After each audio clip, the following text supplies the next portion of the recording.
Hi, Haley. Hey, How's it going? good. How are you? I'm doing all right. So this is about that thing you mentioned the other night when I The saw you grant. at the grant. Yes. Yeah. Right. Georgia. Okay.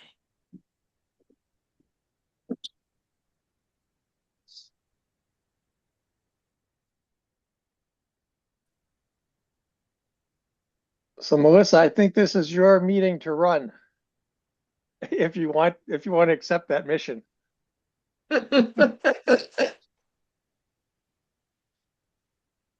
You know, Sounds like what's that thing on television that way back, if you accept this mission? yep. That was the intent.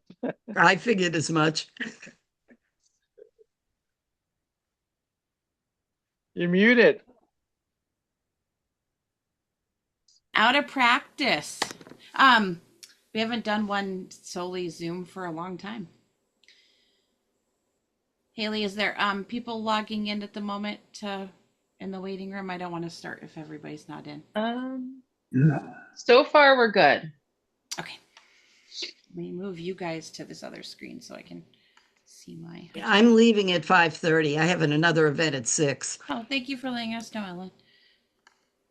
Because right now my committee has a majority. Okay.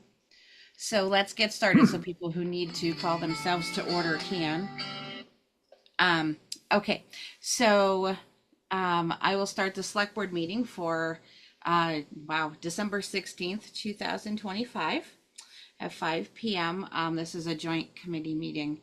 And so let me see anyone who has a majority, would you like to call yourselves to order? I'll call ECAP to order at Okay. 5:01. Okay. I I'll call the call, buildings, oh, go ahead. I'll call the buildings committee to order at 5:01. Okay. I call capital planning to order at 5:01. Okay. Is there anybody else? Is there a FinCom? I think I only count three FinCom members, but I'm expecting at least a fourth. So, but I don't think they're here just yet. So I might need to call the FinCom to order in in a little bit, but Okay. not just yet. All right. School committee only has two people, but if Jeremy joins, then we'll have a quorum. Okay. Just jump in if you see your quorums appear. We can call you to order. So we're bringing this meeting together to have a discussion about clean energy funding opportunities. And Michael D. Cara had brought to the select board some options. And since he is the best first, I will turn it over to him to explain those options. Sure. Thank you, Melissa. You're And welcome. I will say this is really cool to see everybody here. I I know, isn't love our collaborative effort. it? So to try to be on task, um, if for those of you who've been recent town meetings, we've been approving a variety of clean energy resolutions and bylaws with the goal of achieving what's called climate leader community status, which Shutesbury has been a green community for a while. This is like the new iteration of green communities with the idea of pushing municipalities in the Commonwealth to do more climate related work. So in Western Mass, there's maybe a handful of communities that have achieved that.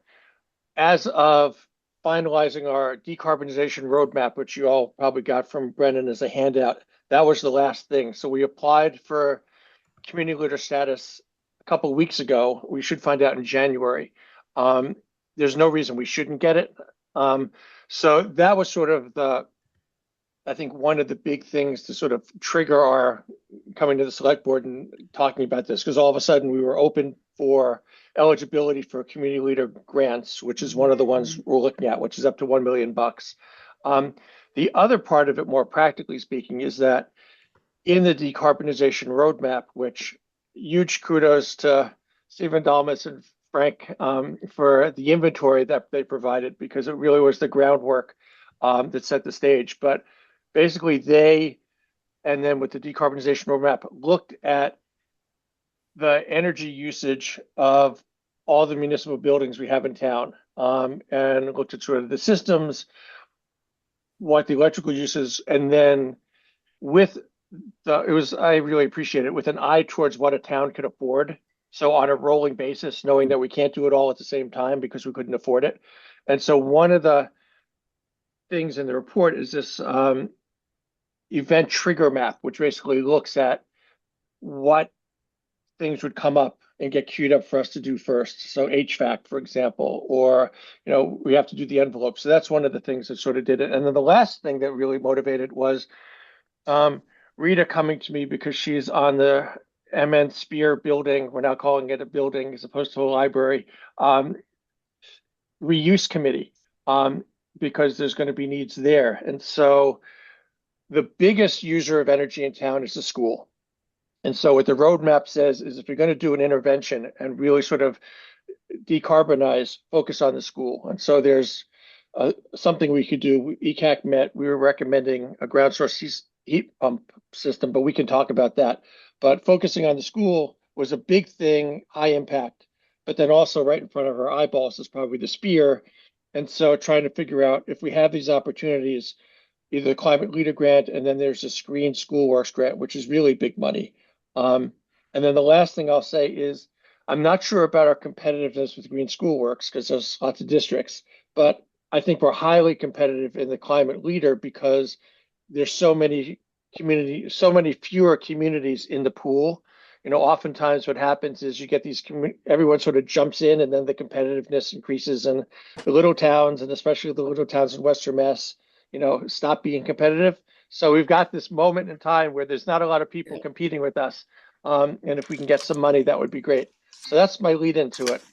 And it just seemed that this is a multiple perspective conversation. ECAC can't do it. Select Board can't do it. FinCom can't do it. Buildings can't do it. School can't do it. We also have to bring our brains together and figure out priorities. So that was the idea. Anyone else want to chime in of the ECAC or building committee, just since you guys have been closer to it? Well, actually, AJ, you should call the finance committee together first. Yes, thank you. We've had a couple additional members join. So I'm going to call the FinCom to order at 5:06. Thank you. Thank you.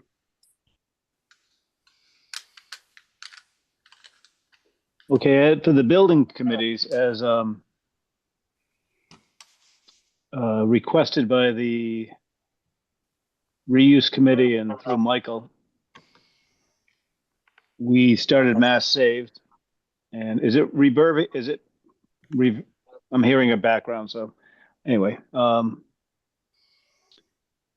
we did a energy audit of the town hall and MN Spear Library last week. It'll take a little while to get together. I spent today getting all the old fuel bills out for a year. They have to look at the whole thing, and we'll be able to go forward with an energy audit in the future on those two buildings.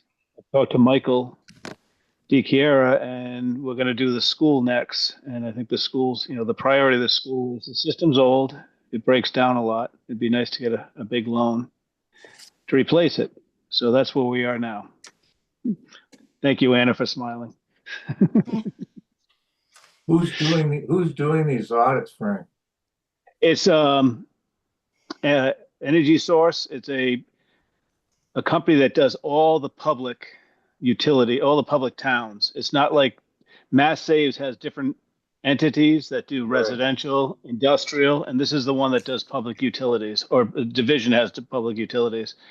And we kind of lucked out because I called Mass Saves. They forwarded the information. They happened to be in this area doing an audit in the afternoon, so they came right away. So that was pretty good. So it happened quickly. And they're asking. They're also, I think, a subcontractor is how they work. But when you do big bids, they understand you have to have 3 big bids for the state. So very encouraging. They talked about different things. The MN Spear Library, they feel, can be electrified very easily and go that route rather than a heat pump or something like that. And we'll talk about Town Hall once they get the oil bills. And hopefully we'll talk about the school in the future. So that's what I have to offer. And it strikes me it might be helpful just for everyone if I just go over like the two big grant opportunities just to sort of ground things. And Nate, or Anna, if I missed something, let me know.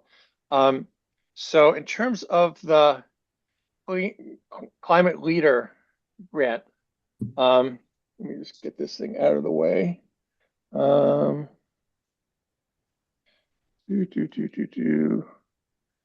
it go? There we go. It doesn't want to show me the screen. That's annoying.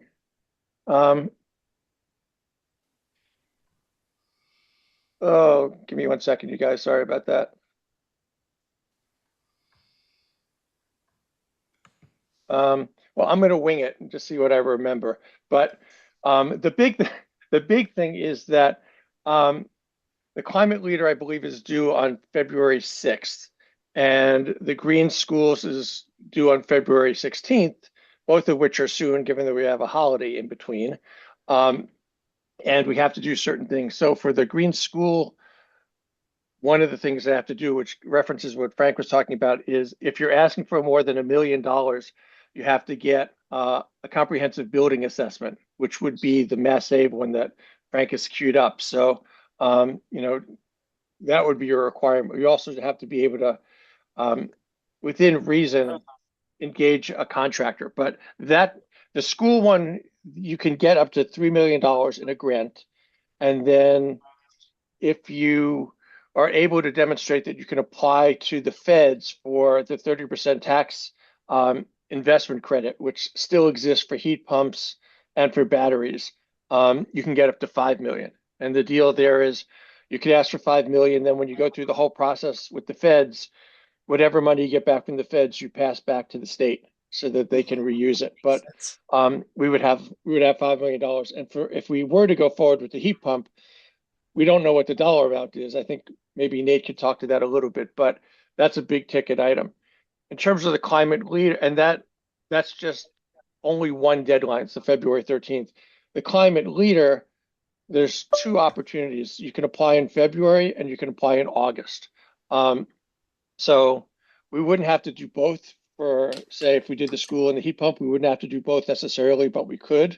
We could also consider, doing climate leader for the Spear, if we wanted to do something like that. So that's sort of in the dynamic, but there's up to $1 million for climate leader. Like I said, we're probably highly competitive for that one.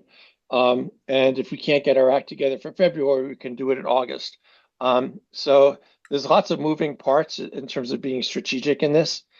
Nate, did I leave anything out, or Anna, about the green schools, since I can't see my cheat sheet?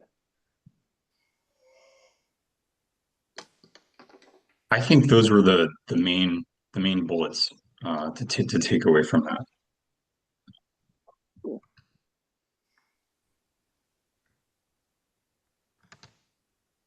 So what I was saying, the questions really are like, what are the priorities for town from a physical perspective? We all know we're in a really hurting financial situation. I think neither of these grants has a match, which is great. So it's just, aside from the sweat of getting them, it's free money.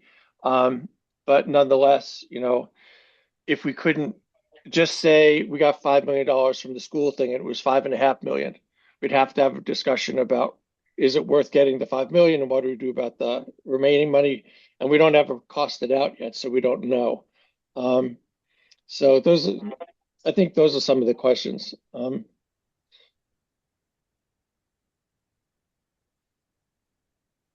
Melissa, you want to recognize people? Gail, go ahead. I got it. Thanks, Mike.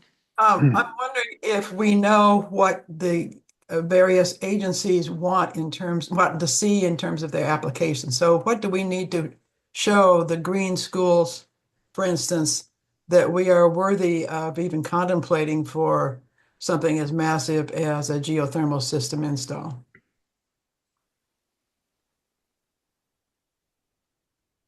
Gail, I might be able to field that one.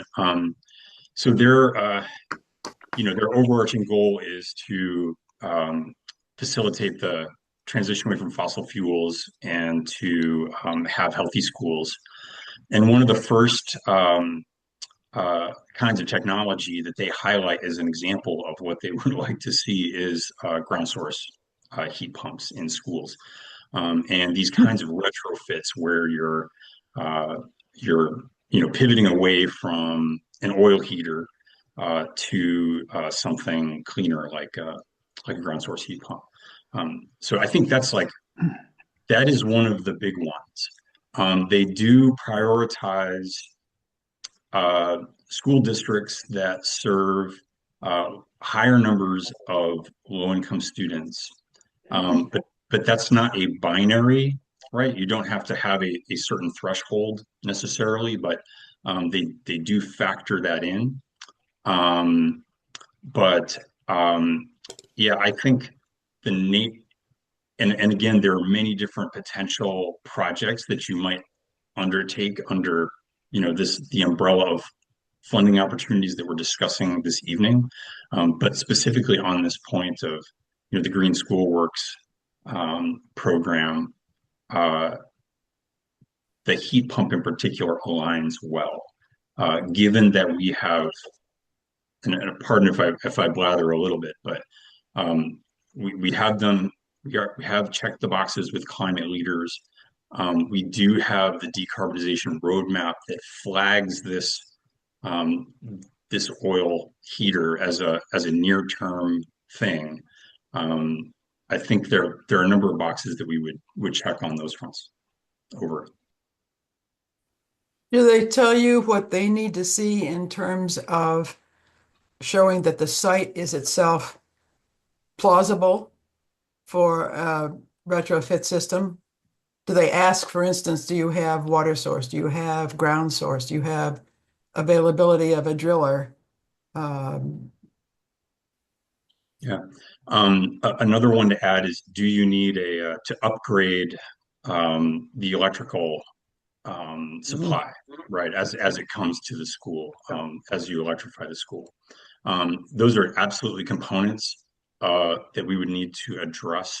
And I think Michael alluded to this as well, that the costing component to put together a good proposal, we would need to sort of bound what the cost would be. So some form of technical assistance, or if we were to undertake it ourselves, an assessment of the site for scoping purposes.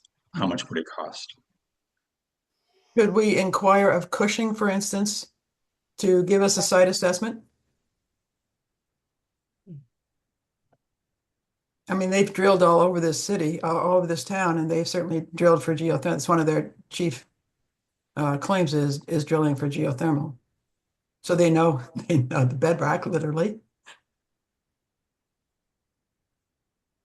Yeah, I think I mean, I think all these are they're not details in the sense of small, but they're really specific things that we have yet to do. But we can't jump in unless we decide we want to do it. So they're big things, and it might be that this group says they're too big. We can't figure this out in this period of time. But to highlight them is important. But it seems to me that we won't know if we would even be interested in applying if we can't show that the site is Suitable. possible. Yeah. Yeah, I think we don't want to get over our skis and say, oh, someone should go look at this stuff when there hasn't been the town hasn't said this is a priority. Got it. Susie and then Rita. In terms of priorities, I read through the roadmap and I know that the school is dealing with several issues. They are talking about replacing the oil tank, putting in an above ground tank, piping that into the building, putting in a 30,000 gallon tank for water for the fire department, and paving the parking lot. So that didn't get mentioned in the assessment that was there. So I was beginning to feel that people didn't have a unified understanding of what was going on in the, there was some suggestion about perhaps canopy solar, which then if we end up using electrical electric facilities instead of oil, that canopy would be important. I know that at one time it was said that the parking lot was not a good candidate for canopy solar. And so it just seemed to me that there's a lot of sort of circulating priorities that need to have a very whole picture. And then in finding out what the school was dealing with and the timeline that they're thinking about was definitely not in line with the roadmap. So my questions are, if we're going to shift towards electric sources of energy, what kind of possibility is there really for increasing the town's solar capacity? And then how does it all fit together and end up with a school with a paved parking lot, a tank for 30,000 gallons under the there? And if we're going away from oil, how long all of the putting in solar or however, how would that all get wrapped together? Those are priority questions. Rita? Thanks. I had a question actually for Jeff Quackenbush, since he's kind of our resident expert about whether or not it's realistic to think about ground source heat pumps for a building like the elementary school. I mean, I think it's great to be moving in that direction, but it's a very spread out building.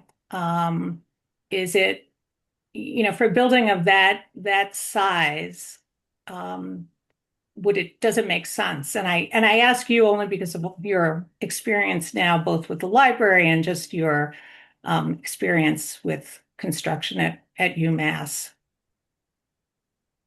I'm not an expert on ground source heat pump. I think the building configuration is kind of tight. So, from what I know, I think it's a candidate, but I think we need to hire some experts to try to help us through this stuff.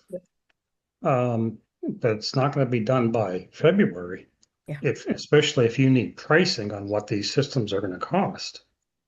There's a lot of work involved with this. And I think, again, the first thing is we need to determine, is everybody on board with the directions that we're trying to go?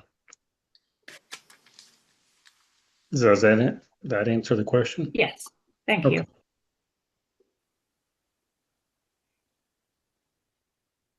Frank? Thank you. In reference to the water, I know that FERCog has done a water assessment of our area. Leslie Bracebridge showed me a map in the town, so we could tap into that. And I'm also in agreement with Jeff as to hire the engineers to tell us what we can do. It would be well worth the investment. Where are we gonna get the money? Yeah. So yeah, you got to get the money to pay the consultants. Yep. So, thank you. Michael? Yeah, I was just going to widen our view a little bit and sort of, although at ECAC we talked about the ground source heat pump because the school grant is a lot of money and it would be a big project. I think the other way to think about it is we don't have enough time to really do such a large project, but we might want to set it up, as Jeff and Frank are talking about in terms of getting the information. But we still have the opportunity for the climate leader either in February or in August. And so it seems like whether it's the Spear building and doing something there or doing something smaller, one of the things that is true about the climate leader grant is that they like to see that what you're pitching is consistent with what the report is. So looking at the triggers in the roadmap, the school would be a good candidate. We made sure that the Spear was mentioned for the very reason that it's an opportunity that's coming in front of us. But, we could say, great idea, heat pump is something the town wants to do, collectively speaking, but just focus on climate leader, which, $1 million is nothing to sneeze at if we want to go for that. And the timing would be August or February. Nate, I thought I Or you saw. want to go after Spear since we don't even know what we're going to do with the building yet. Yeah. As opposed to town hall.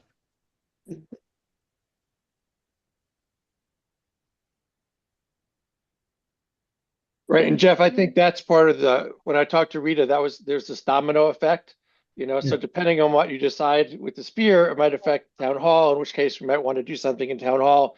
So it could be that we're looking at August because we might have more information, and just putting this out and saying, if we get clarity on what the building use is, we have this August opportunity to apply, and then we can queue it up. So I mean, personally, I'm not attached to anything so much as not missing an opportunity because we didn't discuss it. That's all I want to do. Okay, thank you. Anna. So I want to note that the Green Schools grant allows you to use some of the grant for soft costs like design work. So we can actually use the grant to hire in some of the consultants to do the scoping work for it. I think it's probably possible to get a quote from an installer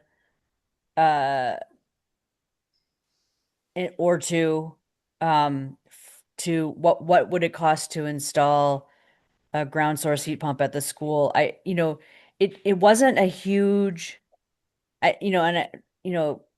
schools are very, very different from residential, but when we did our residential ground source heat pump, we were able to get a quote without a lot of extra effort on our own part of other than showing them around the area and giving them access to see the electrical supplies and any ductwork that we had and the sort of ground space that was available. So I think if you contacted a couple of ground source heat pump installers, there could be a basic estimate on what it would cost that we could use in the grant application.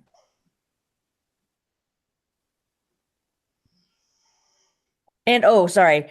I think it's actually somewhat timely because if we can make this plan now, then we might be able to not buy and install above ground oil tanks, Right. and not invest in a new oil-based heating system and pay for a whole new boiler and do all of this other stuff. And that could be sort of if we can make a strong push, we could just switch to ground source heat pump rather than investing in a whole new oil system.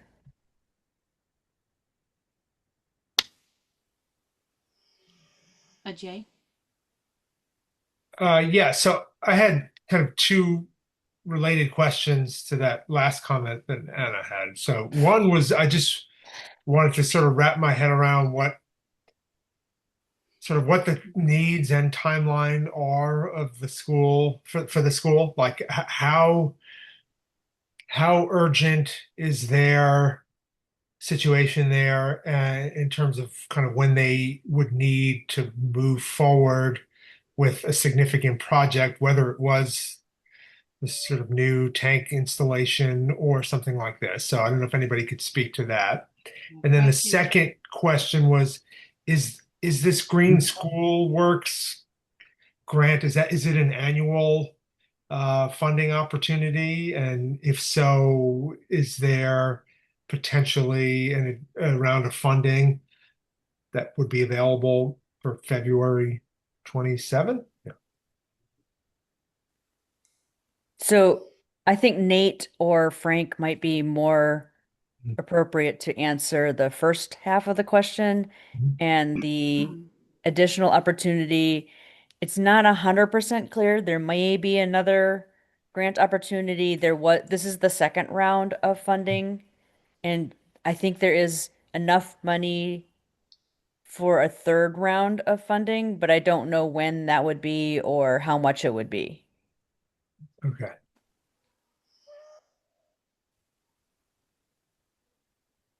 Frank, can you answer the first question for Jay?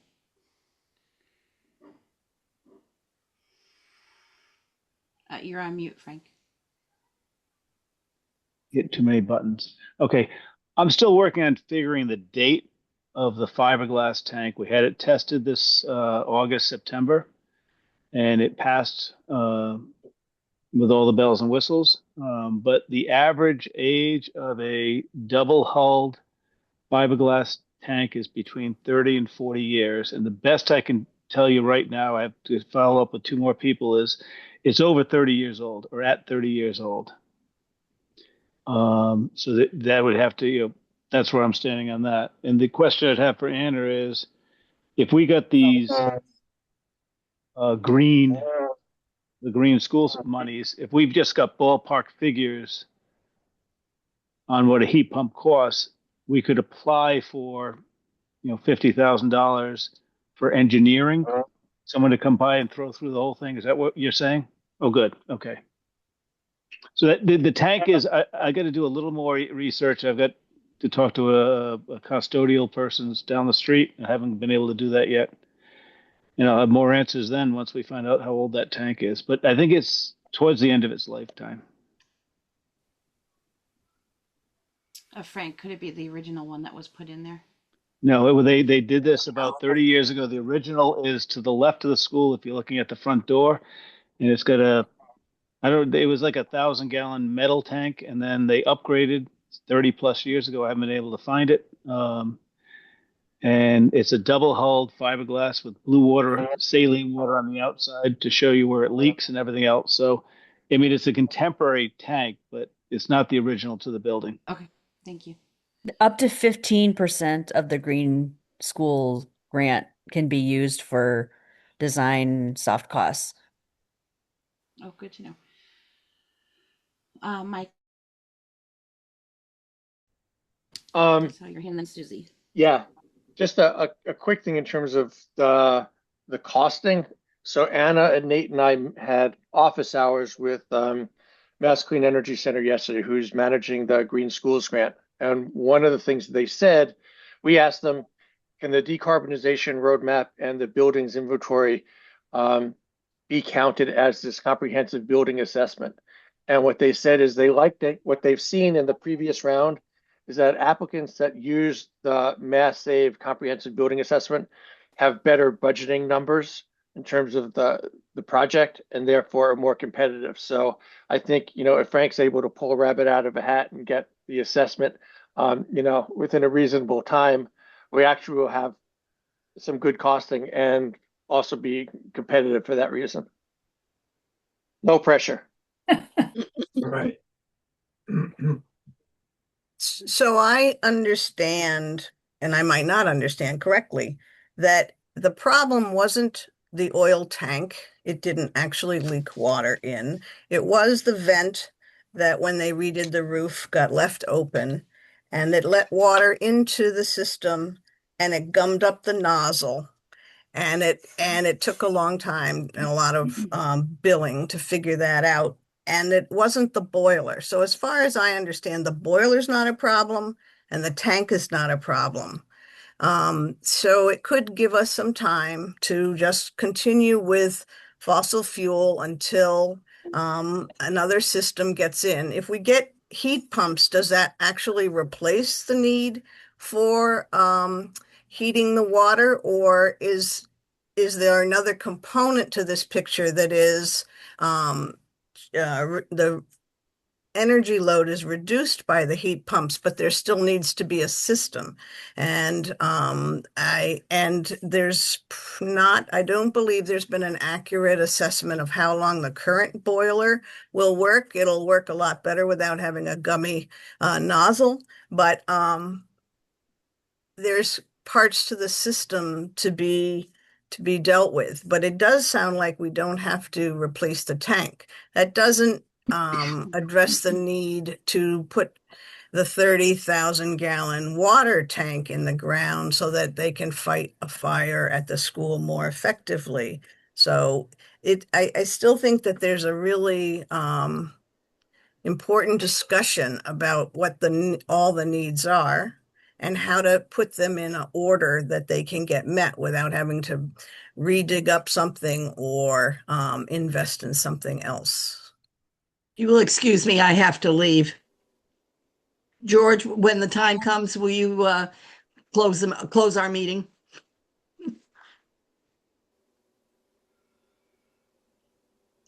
Frank, did you want to weigh in on that? Yeah, just the age of the boiler in the previous buildings committee, we hired an engineer. I don't have the stats in front of me, and one of the things he did say was they don't make them that way anymore.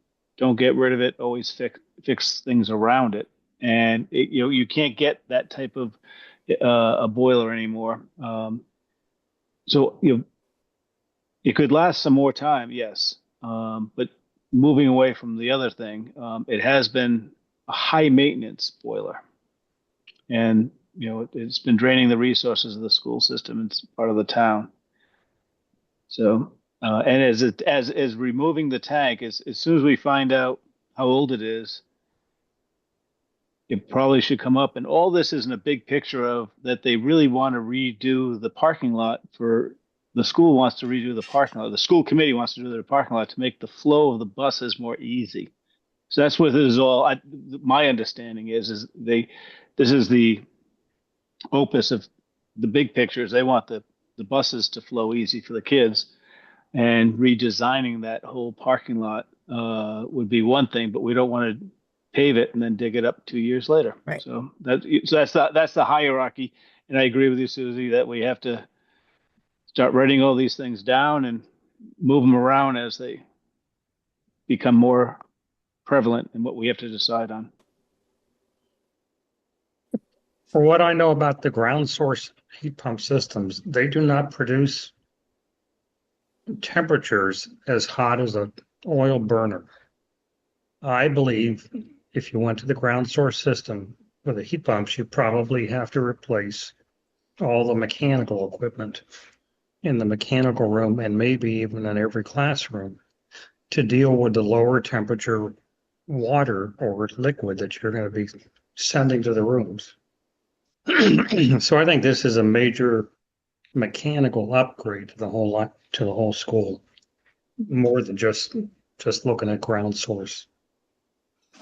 And again, that's why I think we need to hire some professionals to figure this out. Michael? Yeah, I just have a quick factual question. I thought there was air ducts in this school, and it was air heating, not water heating. So if it's air, then I believe it's forced hot air. I think it's water to the classrooms, which then blow air over the water. What? There's an air exchange system. Right. I believe it's a hydronic system. In that case, so this is completely, this is from, and I don't understand the systems completely, but if you bring the water out, if you bring the heated or cool, depending on what time of the year, water out of the ground, there is a need to heat it to whatever temperature you want the school. You may not have to retrofit the classrooms may not have to be the whole mechanical system in the school. There may be a way to buffer it into the older system, so you're not having to do the whole system in the school. The company I work for is decarbonization projects at Smith and Amherst College, and some of it has been retrofitted to fit the old systems in the buildings.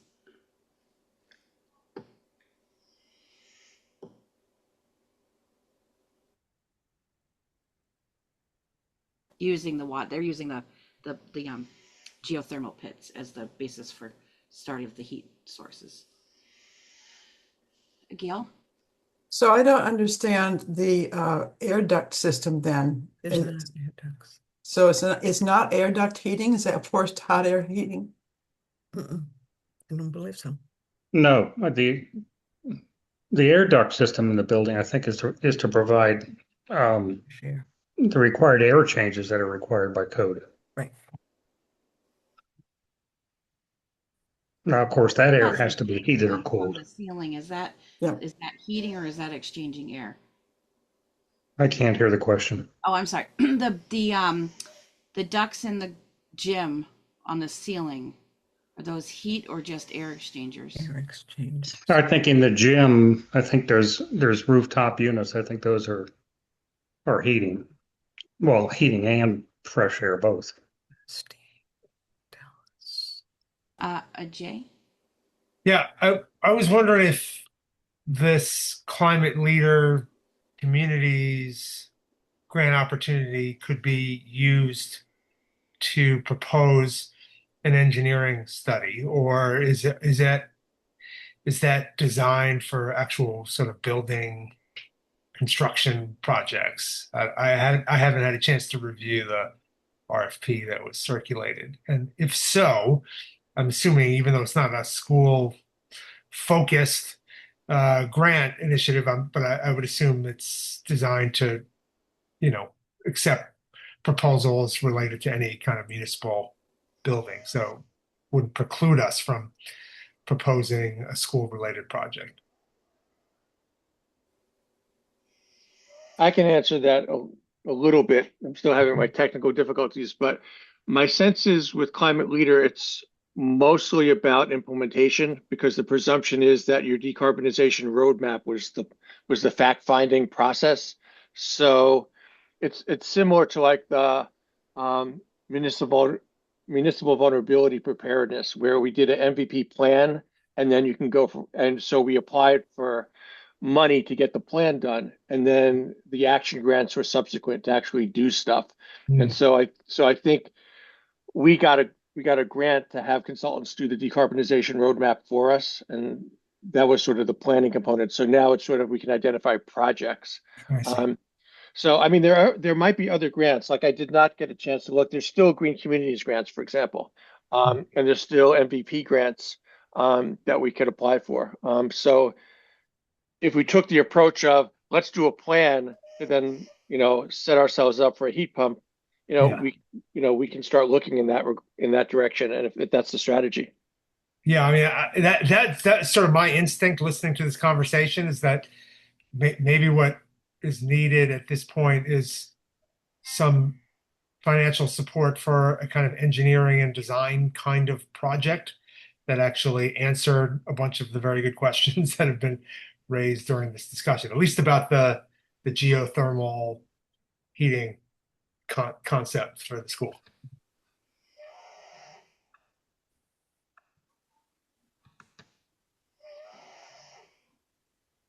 Rita?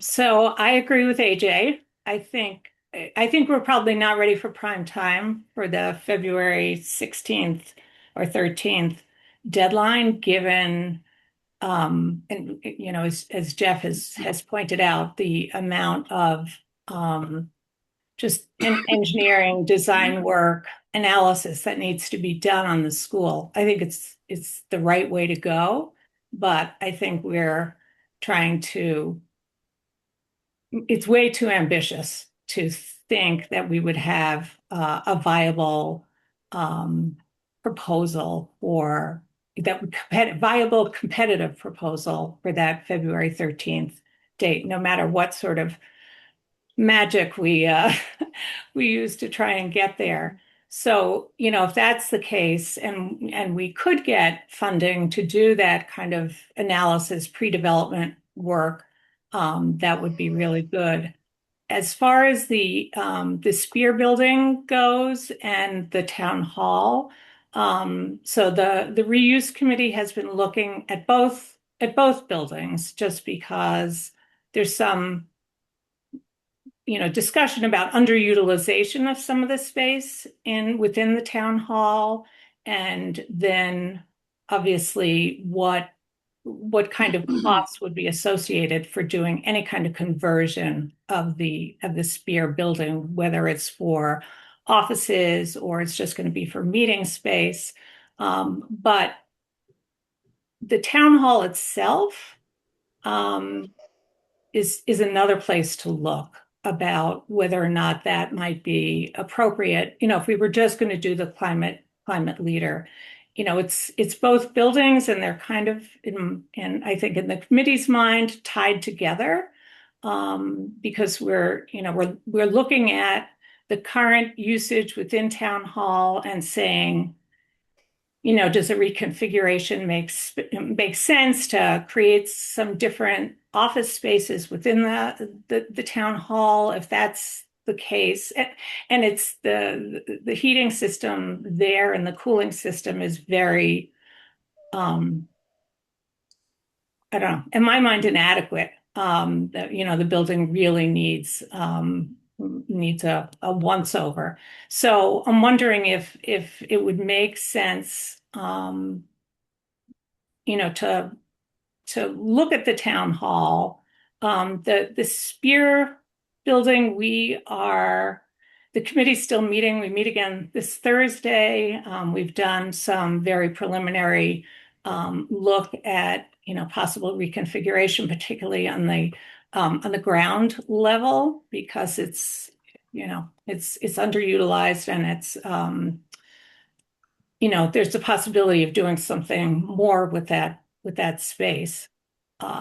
So I don't know, Frank, I know you mentioned the Mass Save folks. I was wondering, and doing the energy audit, what the timing on that is, when we might have something.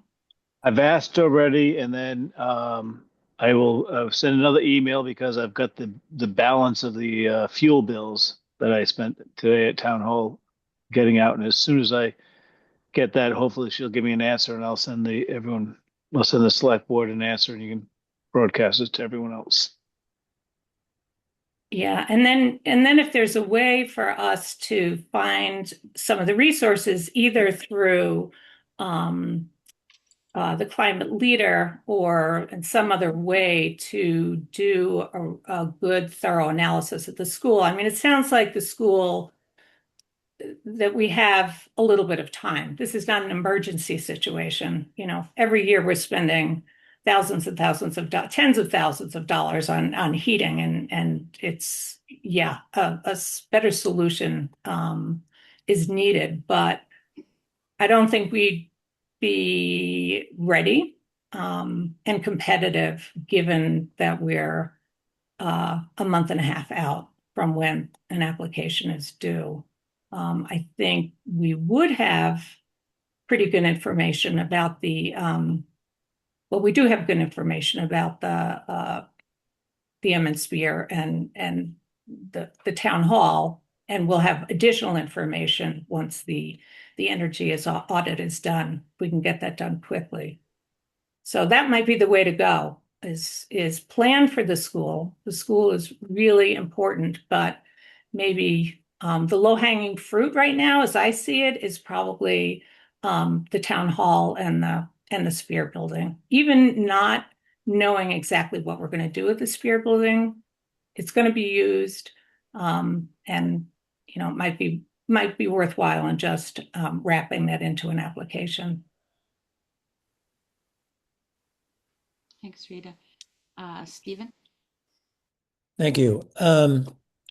So I originally, several years ago, went through the elementary school, and without pulling up, which I don't have easy access to right now, my report, I don't have a clear memory of some of the things. I don't think there's any rooftop units above the gym, but it's a water-based system, and again, I don't remember how it's completely set up, but it's not uncommon in a water-based system to send heated water to ductwork, where you have a coil, and then then it becomes a forced air, but you're creating the heat through the water-based system. So that's certainly a possibility. And just to sort of reiterate what I think Melissa might have said, with a ground source heat pump, you're taking water from the ground, which usually is at a constant temperature, and then you're using a heat pump to either bring it up to the temperature you want or to lower it in terms of heating or cooling. But I think the system at the school is going to be complicated because of what exists. when you try to introduce this new system. And the same thing would actually occur at town hall, maybe not as complicated, but if you went with a ground source heat pump. Thank you.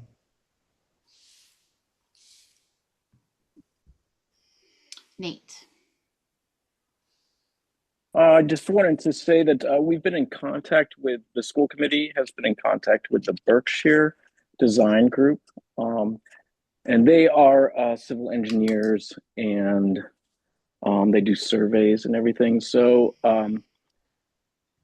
we were hoping to get Carlos from that group out in the next few weeks to try to get this ball moving and to get an assessment of the parking lot and all this stuff. So this is happening right now. It seems like a priority for the school to figure out this heating system that's costing us, it cost us in May, just May alone was $34,000. We got a $34,000 bill. And, in October that we paid that, and October we didn't have any heat in the building that first time. So Jamrock is continuously coming back. This needs to be figured out ASAP. It's costing the school and the town too much money.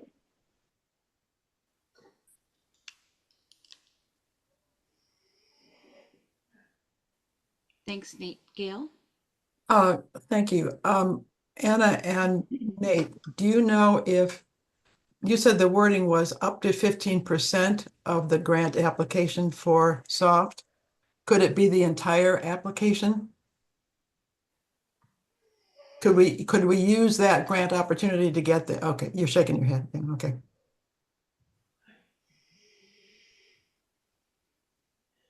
I take that as a no. Yeah, no, it's up to 15% of the total grant, and I don't think they don't provide design only grants. Okay.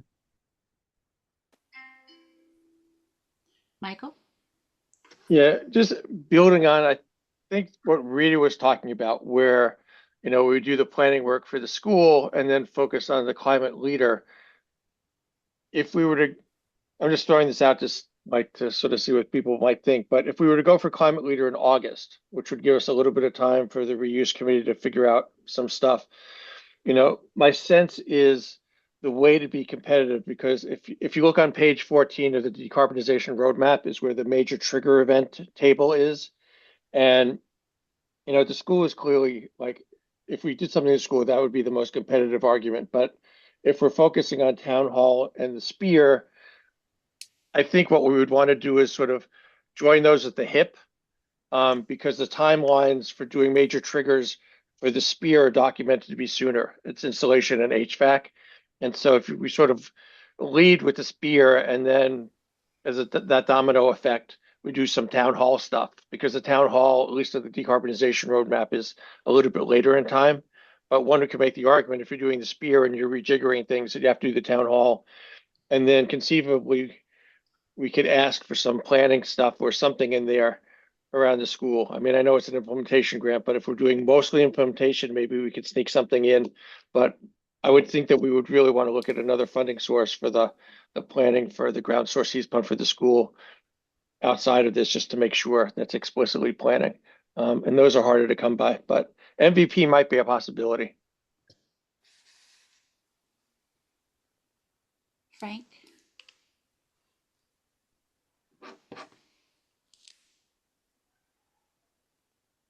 Thank you. Thank you. I feel for the school committee and Nate, because I've been going out there a lot and I've seen the bills. I've engaged Royal Steam. The building committee's talked about it, to come out and look at the school for also long-term maintenance things before we change our systems. And I agree that the heat system's been a drain on the economics of the town, and it needs to be addressed. So I just wanted to say my support on that.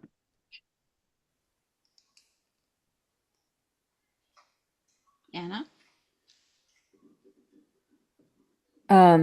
I just remembered that the total grant amount in the Green School Works, I think, is $90 million. And if I remember correctly, in the first round, they gave out $52 million. And this round is $19 million. And that would imply that the last round, or if there's only one more round, then it could potentially be next year, and it could potentially be another $19 million. So that might be the case. And then I don't know if 1 year from now is a good timeline to address the oil tanks, or if the idea would be to install new oil tanks before 1 year from now. But I I would want to try to get if we're going to do a ground source heat pump, try to do that before buying new and installing new oil tanks, because that just wouldn't make a lot of sense. Um, I feel like we could take advantage of a potential installer to help us create an installation plan and cost it in a relatively efficient and quick manner. Because if we basically guarantee that the installer would get the job if they help us with the plan, I think they might be more inclined to help us with the plan. We would clearly need to reach out to more than one installer to get like sort of like ballpark quotes from them, and I don't know exactly how involved that would be. Maybe somebody who has more experience in sort of more commercial sized contracts would have a better idea, but the idea of being able to get a quote on a system for a particular residential house, it's very, very easy, and they do it for free. But I don't know how that works for the larger things. So I'll just Michael? jump in. It's sort of like a cold water question, so I apologize. I do want to support the school, but I don't know if FinCom or Haley knows, but in terms of procurement, do we have to go out to bid? So even if we get a quote, then we have to do the whole procurement process, and you all know that's fun. Yeah, we wouldn't be able to just, offer. It would be wonderful if we could, but given the cost of this project, we would have to go out and do the whole bidding process. And one thing I was thinking about as I've been listening to all of this is, it sounds like we obviously have a lot of needs, and there are a lot of grants out there, but I'm just wondering, like, has anyone, or like, where do these things stand, like, on our capital plan? Like, we're talking about priorities, but like, if someone like a town administrator could research grant opportunities and like make a spreadsheet of when they typically become available, would we then have the capital plan ready to go and say, this is the priority, okay, let's match it? Because it sounds like we have all the skills and we have a lot of knowledge between all of us. If we just get organized, in the years to come, maybe not this year, but we could certainly tackle a lot of these issues.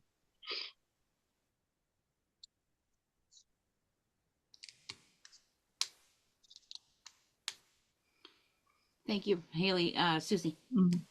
And again, it's about listing all the projects that are being considered and figuring out how they piece together. Because if you do heat pumps, I understand you have to dig down, but if that digging isn't connected to the 30,000 gallon water tank or solar canopies possible or paving, then you don't know where you're going to dig down for the heat pump until you know what else is going on.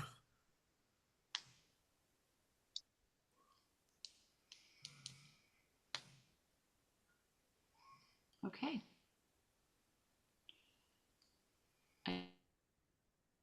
I just wanted to add, Great. yeah, I'm sorry.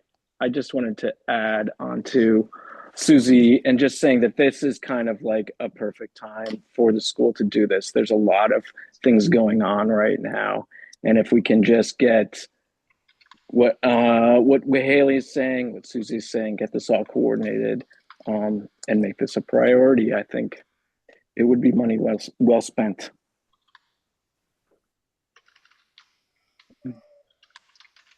Anytime.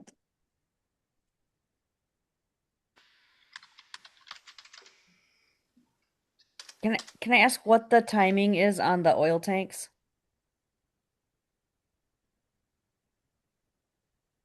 Like how so?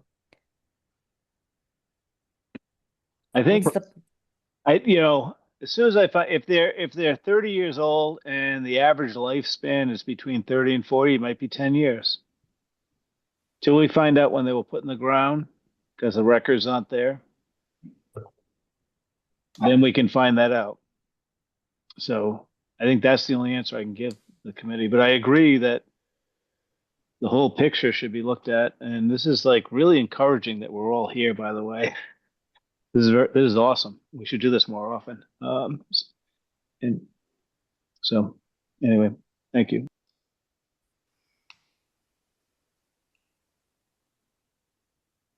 So I'm hearing that we certainly have more research to do. I feel like we certainly have 3 buildings that are in play right now. What do we think our next steps would be to start some of that planning, to be able to, looks like August is more of a target date for us. Any thoughts related to that? I think we should probably have another joint meeting about our capital plan needs, and I do think that it's possible that if we can get this information, we might be able to pull it together for February, but it's going to depend on all those little bits of, when was it installed? Could be if we have a couple years, say it's 30 and the max is somewhere between 30 and 40, you may want to wait, even though it's painful in the short term, because in the long term, why would you install the oil tank if we can put in the ground source heat pump? I think we really need to look like, I don't know the right word, like holistically something. We need to look at every little bit. And I think this is a great venue, Frank, you're right. Like, it's nice to see everybody together. We just need to get up the spreadsheet. What's the capital plan? Is it up to date? Does it include paving the parking lot? It has to include a new fire truck, right? Like, we know that. I think we just need to take a closer look at what that plan is, because then there are many opportunities, not just green communities. And if we start tracking that, we can create a schedule of, okay, like, we know December is green community season. So let's queue up those grants that are going to fall under that category and see what we can apply for. If we can start lumping things together, we can get organized. Frank and Michael? Yeah, I agree. I agree with Haley that if we get together and do all this, I'll do my best to talk to Lindsay at Eversource and get things rolling really fast on this so we can get the school involved.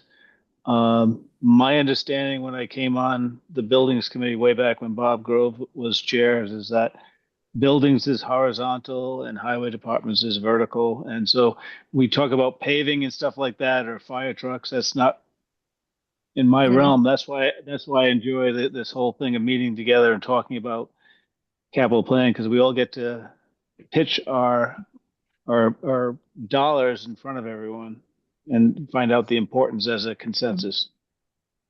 Thank you. So I don't want to undo the There's some momentum. highway equipment that needs Yeah. I don't want to undo the momentum Melissa sort of laid out there about what our next steps are, because I think getting concrete off this call is good. But I did have a question for FinCom, which is, we're talking about grants, and I know our finances, just like every other municipalities in the country, is probably not looking good. But I don't have a sense of if we wanted to do bonding on any of this stuff, is that out of the question? Is that something that we would consider, just to throw that in the mix, since these are big capital projects? Yeah, I mean, I can respond to say that what we're planning to do is, obviously our sort of focus right now is on the FY27 budget, putting that together. We've started to meet with department heads to review their proposed budgets. We're planning on pulling together department heads in a similar fashion that we just did, what was that, a month ago, in probably late January or early February, to do what we're kind of calling a fiscal summit kind of meeting, where we're gonna have a sort of early look at what the FY27 budget looks like based on some assumptions and everyone's proposed budgets. I think I mean,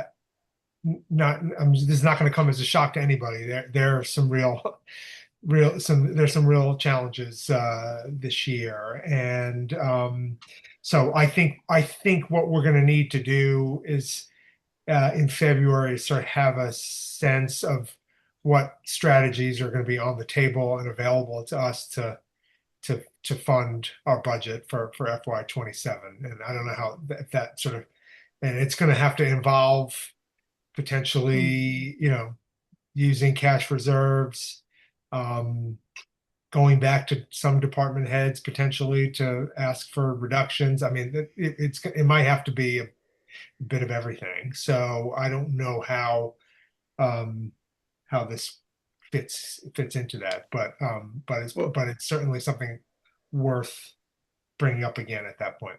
Yeah, I mean, my sense, and maybe Eric and George, since they've lived through this kind of stuff, can chime in, but my sense is bonding is a separate route. I mean, the impact is that it plays into taxes for people, which, in a bad financial situation, I mean, no one ever wants to pay more taxes, but it just aggravates the situation. But if we did a bond and it was 30 years, it would enable us to have resources that's separate from the annual budget, right? Yeah. Yes, but also to keep in mind, I mean, there are a number of sort of capital projects that are sort of on the schedule right now. So yeah, your question's a good one, and just to see if how these projects that we're talking about here might fit into that is worth doing some more thinking about and exploring.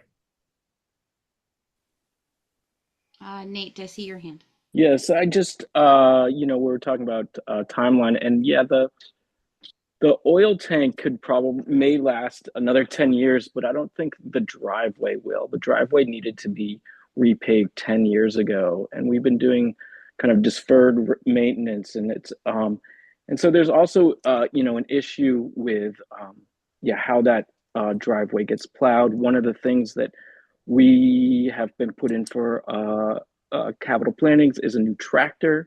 The tractor needs to be replaced because the janitor has to supplement some plowing that isn't being done by the town. And so, we're trying to deal with that. I'm trying to work with him, and there's the idea if we can get the town to come and prioritize the paving, we could spend a lot less and get snow blowers. So we're trying to figure all that out. So yeah, the driveway itself, I don't think has another 10 years in it. So that is a priority for us. And I want to thank everyone for all of your conversation. Thank you very much. Based on what Haley said, do we have some volunteers from the committees assembled to help start that process? Yeah. I would make a suggestion that maybe all of us, meet again after the holidays so everyone can relax and enjoy. And then be thinking about how we want to move forward. Do we want to do like a standalone committee? We have capital planning, but do we maybe want to augment that in some way? And how do we also bring in our other departments? Because we all know that they also have deferred maintenance needs. And so I think we should play to our strengths in this community, and we're all very collaborative. And so we should really utilize each other, because that's what really works for us when we do.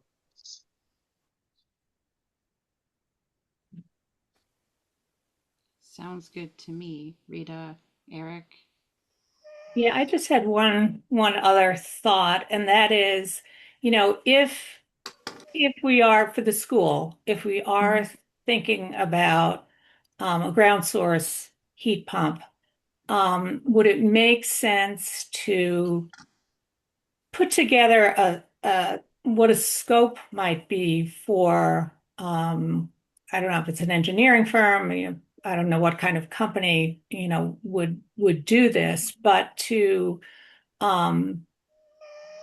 try to get a sense of what would it cost for the design work, the design and pricing, because I think it's something we would need for an application regardless and could be updated. But if we could put some dollars forth now, I mean, maybe we could learn something or some sort of basic evaluation. Jeff is still here. I mean, would that be something that you think would be worthwhile?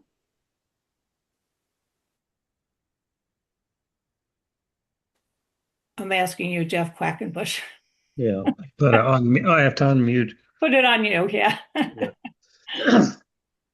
Yeah, I think we should investigate what kind of firms we need to hire to do a study, how much it would cost, kind of pick their brains on where we're going with this thing. What are we gonna get involved with? What are we gonna not know we really need to be working on with this thing? And so I think it's a good idea. Frank? I agree with Jeff. I think that's the committee to explore an outside sources to orchestrate the whole picture, and that is a lot of engineering. It has to do with a lot of civil engineering and other stuff. So I agree with Jeff. And how costly might that be? I knew you were going to go there. I used to be on the finance committee once upon a time. If I had to take a swag, I would say 50 to 100,000. Wow. But again, I don't know what is required. I think we need to also figure out which grants are we looking at, because we would have to find out what is it they want in terms of the preliminary information, so we know what to ask the design firm to do. Mm-hmm. But I think that's probably in the RFP, Michael. Is that correct? Yeah. And Nate, yeah, you guys have looked at what some of the requirements are. Because I think we're also going to run into, which we ran into at UMass all the time, is the kind of designers you need for these kinds of projects are usually not sitting here in Shutesbury. So, so we're probably bringing in firms from the East.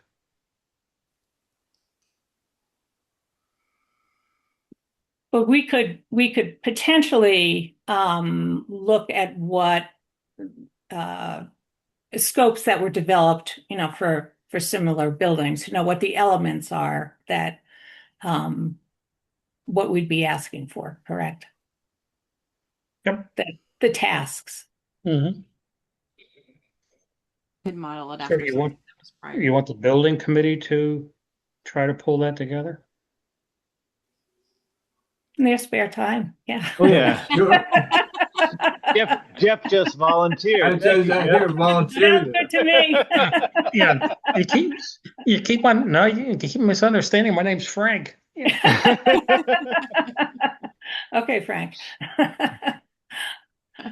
That would be great. I think that why not be looking at that at the same time that we're kind of, looking down these other avenues too. Yep.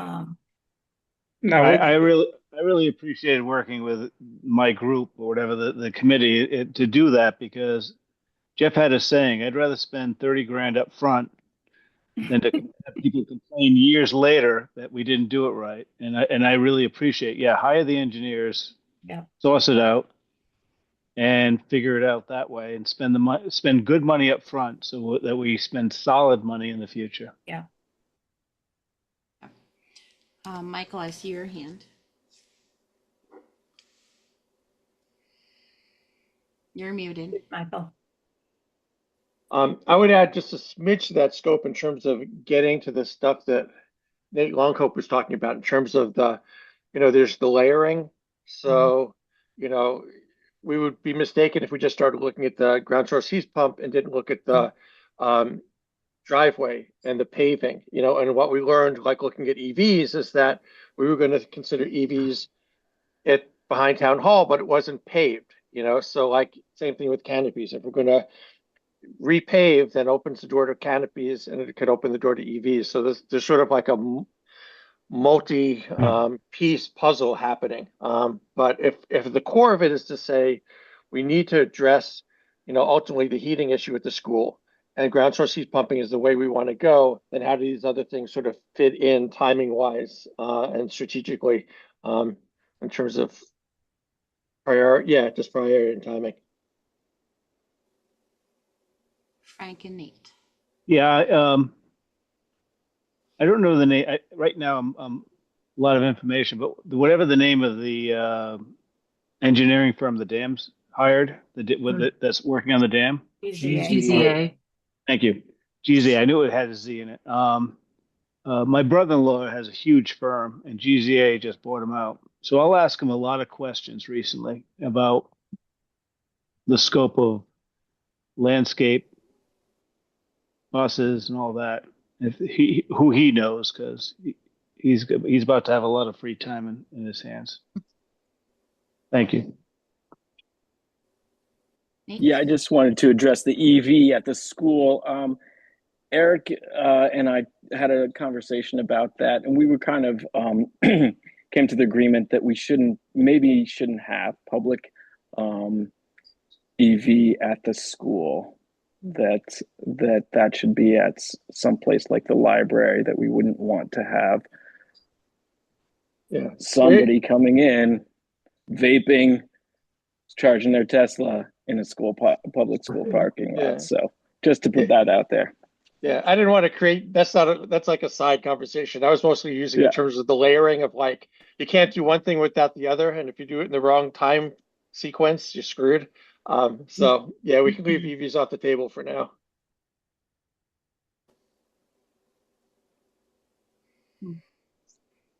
Okay. So I feel like we'll have another meeting like this in our future, and we would need some more information. Haley, were you gonna put some of that together a little bit? Work with maybe I saw hands, but I didn't catch who they were. Anyone who I can watch the video and I'll reach out to you personally. Okay. I know I saw Michael's hand and I think I saw Nate's, but there was a couple others and I didn't catch them. So I apologize for that. Is there anything else that we want to cover as far as next steps, or wait until we have our next meeting for our next scope of steps? Michael? I just want to do a massive thank you, both to Haley and the select board, for making this happen so quickly. I mean, literally last week, and for everyone on here. I mean, I really do think it's cool. We having the multiple perspectives and the sharing. Like, I don't know if every town does this. I sort of doubt that they could. So kudos to all of us for, doing this. Yeah, good job. Thank you all. Thank you. Definitely prove that we can jump in quickly. Right.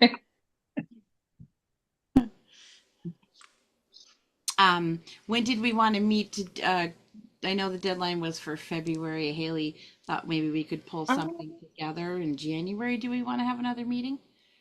Yeah, we could send a doodle poll out or whatever free poll is available. Poll software.